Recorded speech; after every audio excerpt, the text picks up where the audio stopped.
Hello and welcome to Common Sense. Welcome to our show where we offer you nothing more than simple facts, plain arguments, and common sense.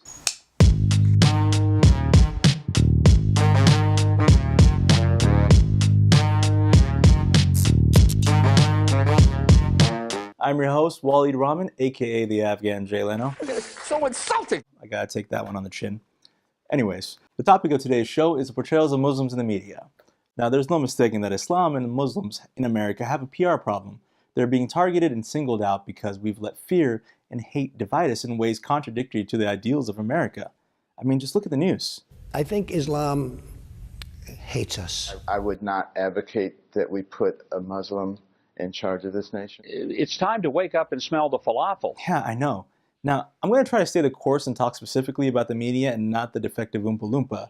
We got played, America. You see, here's the problem. Only 1% of Americans are Muslims. Yes, 1%. And they're not even the 1% we should be worried about. In fact, here's a list of things that are more likely to kill you than a Muslim extremist. Television.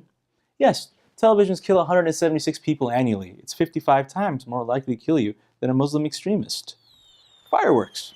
According to Consumer Product Safety Commission, an average of 7.1 people die because of fireworks. I don't get the 0.1, but let's just think about that, though. The 4th of July is more dangerous than Muslim extremists. Oh, shit! Oh, Jesus!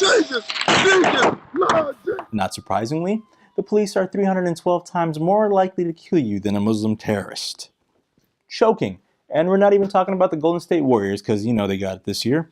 But 2,500 people die of asphyxiation every year, making it 781 times more likely to kill you than a Muslim extremist. I really don't want to talk about it. Oh, and don't forget those pesky elevators.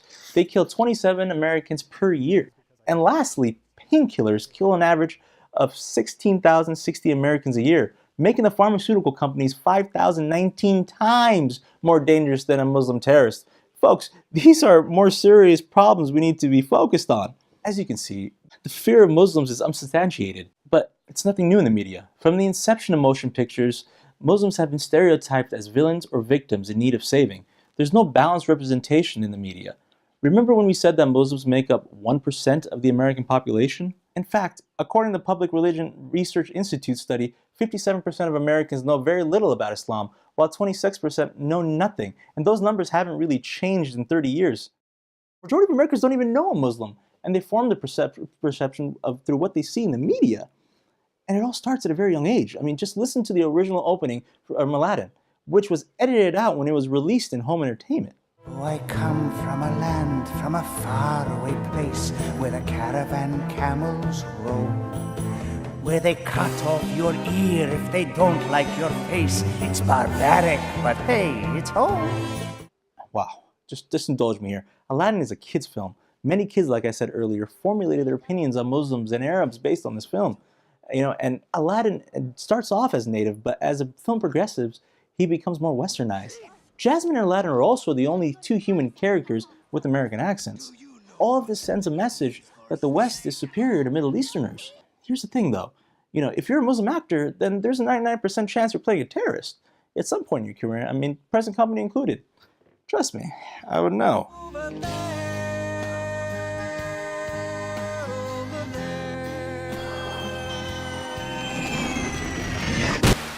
Yes, that's yours truly being blown up in a drone strike.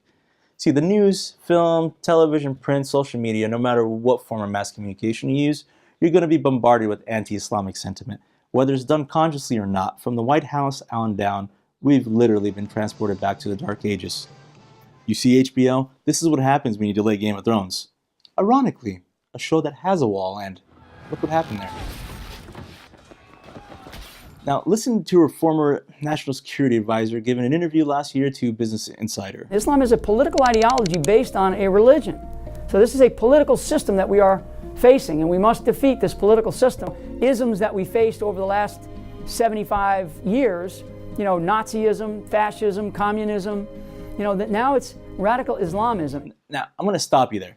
Yes, he just compared Islam to Nazism and communism, which is absurd and offensive, if nothing other than textbook othering. I don't know what is. It's But if they weren't coming from a guy that got dismissed for being so close to the Russians that he lied to the vice president. See, rhetoric like that, coupled with the Muslim ban, have led to 4 mosques in the US being burned in a 7-week period. That doesn't even include the mass shooting at a Quebec mosque that the media initially reported as being Moroccan. The guy who originally called the police man had too, but as soon as it was revealed that the perpetrator was white, he became a lone wolf. And who, I'm not making this up, is a Katy Perry fan. Notice he wasn't even labeled a terrorist. And then some other racist shot 2 Indian men in a bar in Kansas City because he thought they were Iranian. Why aren't these guys labeled as Christian terrorists? Every time you see a Muslim involved, the religion is always brought up. There's a constant narrative being pushed through the media of an us versus them mentality. There's no major coverage throughout the nation of Muslims raising hundreds and thousands of dollars to help repair Jewish cemeteries desecrated by racists. Instead, we give the spotlight to Trump, who keeps pushing his narrative. I'll give you a second to freeze frame and check. Now, for your enjoyment, here's a TBT of a bald eagle attacking Trump. That's the spirit of America. Don't fuck with us. Can we see that again? I love the part where he freaked out, when the bald eagle attacked him. Now, to summarize, here's Rez Ahmed, star of HBO's A Night Of and Star Wars Rogue One. Sometimes it's very easy to look at the screen and go, oh, look, things are changing so much. Look, there's Reese, there's Idris, there's Michaela Cole doing chewing gum. These examples are often prominent because they are the exception that proves the rule. Prominent successes can mask structural problems. Obama was in the White House and you still needed the Black Lives Matter movement. I'm getting on a plane to LA to attend the Star Wars premiere, and I still get that second search before I board the plane. By the way, if you've never had the experience of being asked for a selfie by someone who's swabbing you for explosives, it's... I'd recommend it. It's really quite thrilling. Do they love me? Do they hate me? Ooh, not sure. If you're used to seeing yourself reflected in culture, I really want you to take a minute to kind of understand how much it means to someone who doesn't, to see themselves reflected back. Every time you see yourself in a magazine, a billboard, TV, film, it's a message that you matter. You're part of the national story, that you're valued. You feel represented. Now, if we fail to represent people in our mainstream narratives, they'll switch off. They'll retreat to fringe narratives, to filter bubbles online, and sometimes even off to Syria. In the mind of the ISIS recruit, he's a version of James Bond, right? In their mind, everyone thinks they're the good guy. Have you seen some of these ISIS propaganda videos? They're cut like action movies. Where's the counter-narrative? Where are we telling these kids that they can be heroes in our stories, that they're valued? So, who wants to be a terrorist? Now, earlier we talked about Aladdin, and it was announced that Disney is going to make a live-action version of the film. Now, there's already a Care 2 petition for Disney not to whitewash the film, so we hit the streets of LA to get their opinions. Disney's making a live-action version of Aladdin. Who would you like to see play Aladdin and Jasmine? Ooh. Khloe Kardashian. Let me think. Quick second. I really don't care for Aladdin, but as long as Kim Kardashian doesn't play Jasmine, I'm good. I feel like Salma Hayek would make a good Jasmine, like she's real sexy and beautiful. The crew from Slumdog Millionaire. Ariana Grande. How about John Stamos? Ryan Reynolds. He's younger. Kendall Jenner. Kendall Jenner, Yes. Interesting choice. Is she white? People say, I think you should be Aladdin. How about that? I'll take it. I say Zayn. Zayn Malik. The guy from One Direction. Correct. Aladdin, I wouldn't mind the guy that plays Raj on Big Bang Theory. To think about that. The kid from the Jungle Book, Mowgli. Ooh, good choice. Really good Mowgli. I agree. Do you know that Aladdin and Jasmine take place in the Middle East, right? Yes. You do know Jasmine's supposed to be a teenager, right? Oh, she's that young? Yeah. She's a little older. What do you think about the rumors that Ryan Gosling and Emma Stone are going to play Aladdin and Jasmine? Oh, that won't fit. Kind of doesn't really surprise me. I kind of feel like that's what they would gear to first. He's a badass. Emma Stone's not, though? No. She should not be Jasmine. No! That is No, a that's whitewashing, and we're white as a fuck! look! Look at us! It doesn't fit my imagination of who should play those characters. It doesn't fit the land that it's based in. I didn't really get La La Land. It's not that I didn't like it, I just, wasn't jizzing my pants over it. Soaring, tumbling, freewheeling, what the hell is my next line? There's a teleprompter right in front of you. Water. We caught water. I asked for Fiji. Earlier, I met with Sue Obeidi, director of MPAC, the Muslim Public Affairs Council's Hollywood Bureau, at their offices in Los Angeles. Let's take a look. So, Sue, if I can call you that, what does your role entail as director? Pretty much all day I am working on connecting with decision makers, creatives in the industry. I'm working on consulting on projects, different projects that have Muslim or Islamic themes or Muslim characters. I'm connecting Muslim talent with decision makers in the industry so we can get them in the door to maybe be in writers' rooms, behind the camera, in front of the camera, so they can help in changing the narrative. Now, do you feel that it's because that there's a lot of, because people are not the Muslims not properly represented in the media, that they stay away from jobs in the media?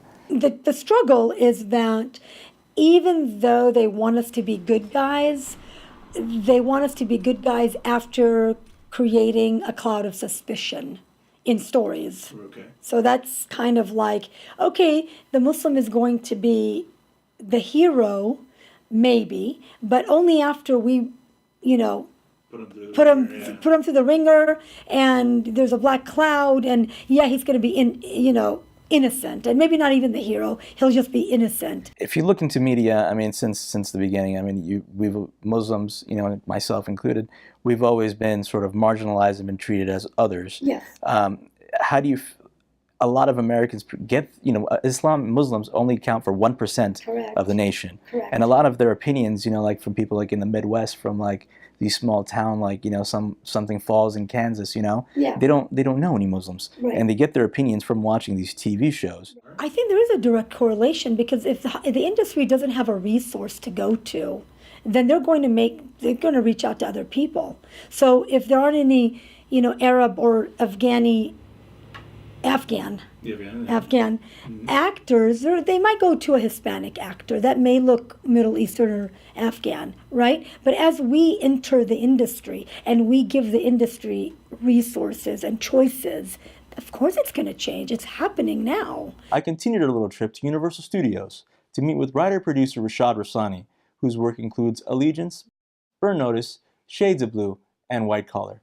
I've had various experiences. One experience that I had that worked against me was I showed up to a job interview and they were clearly surprised by my ethnicity because they expected a different ethnicity. Right. And so I was immediately shown the door right when I got there.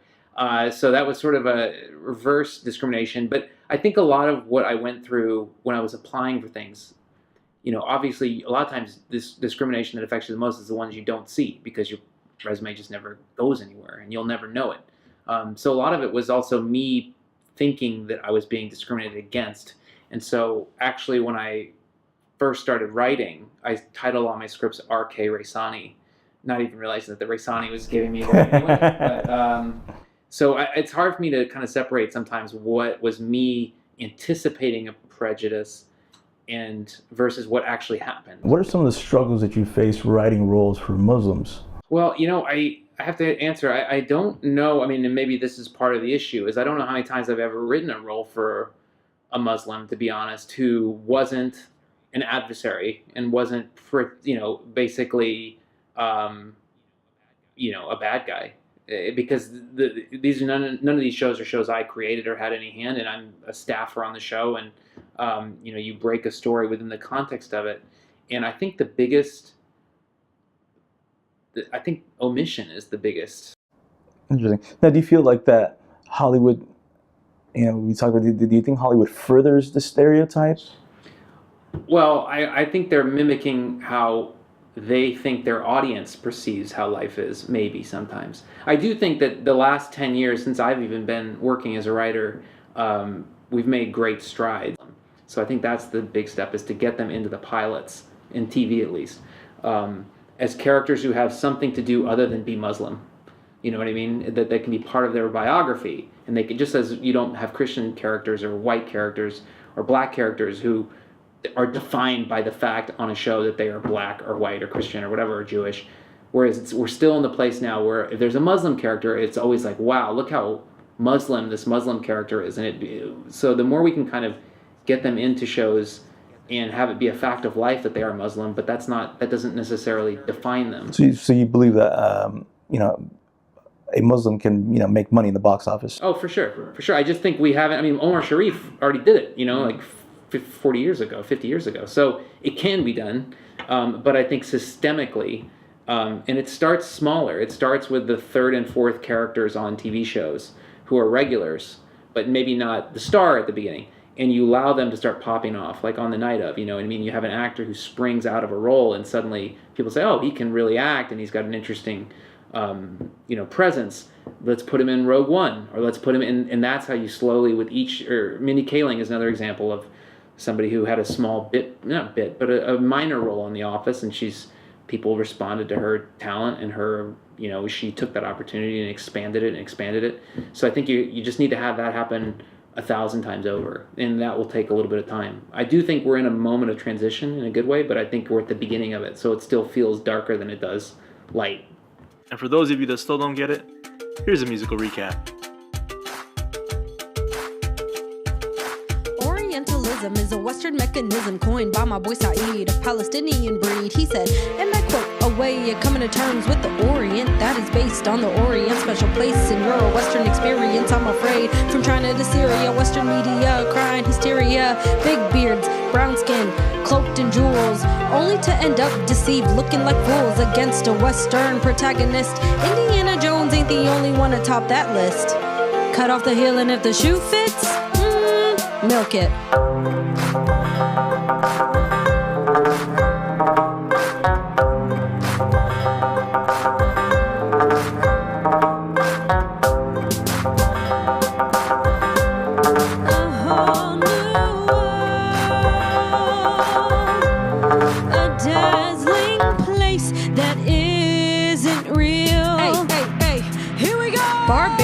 Dehumanized, their lives are so sexualized, you can see it in their eyes, sitting on their high horse, a grand old Victorian force, projecting this new lens only to make amends, to suppress the desires that can only be quenched by a means that will send you to fire, so they say. So blame it on the other guy, we'll live vicariously, who cares about their culture? This is about you and me. Not to mention the co-option money. Orientalism is a Western mechanism, its imagination carries the best. And the rest? Well, the rest is history.